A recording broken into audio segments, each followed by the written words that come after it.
தெருவுல இருக்கிற நாய்கள் எல்லாம் கணக்கெடுப்பு நடத்தும். வெளிநாட்டு பறவைகள் வருது, அந்த கணக்கெடுப்புல நம்ம கிட்ட இருக்குது. அதுக்கெல்லாம் கணக்கெடுப்பு நடத்த முடியுதுங்களால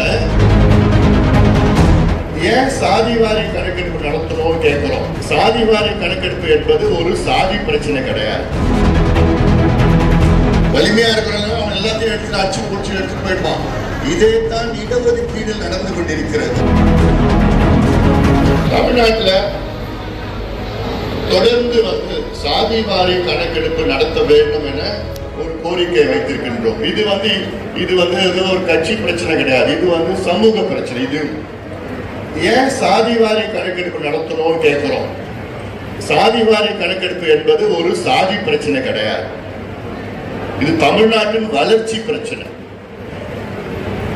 இப்போ தமிழ்நாட்டில் எத்தனையோ சாதிகள் இருக்கிறது, சமுதாயங்கள் இருக்கிறது. இப்போ தருமபுரி எடுத்து எத்தனையோ சமுதாயங்கள் இருக்கிறது.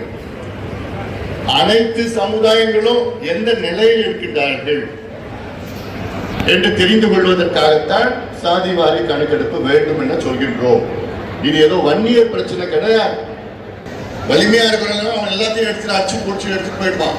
இதே தான் இடஒதுக்கீடு நடந்து கொண்டிருக்கிறது. தெருவில் இருக்கிற நாய்கள் எல்லாம் கணக்கெடுப்பு நடத்துறோம்.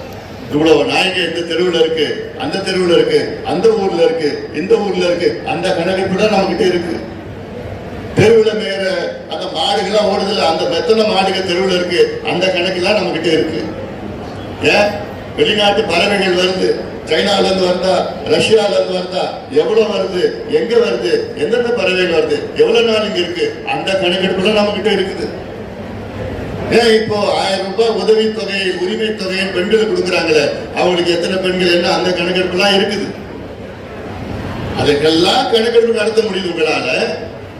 வேலை வாய்ப்பு படிப்புக்கும் உங்களால கணக்கெடுப்பு நடத்த முடியலன்னா அப்போ என்ன நிலையில நீங்க ஆட்சி செய்றீங்க, என்ன காரணம் கேட்டா எங்களுக்கு அதிகாரம் இல்லை என்று முதலமைச்சர் சட்டமன்றத்துக்கு உள்ளேயும் வெளியிலையும் சொல்றார்.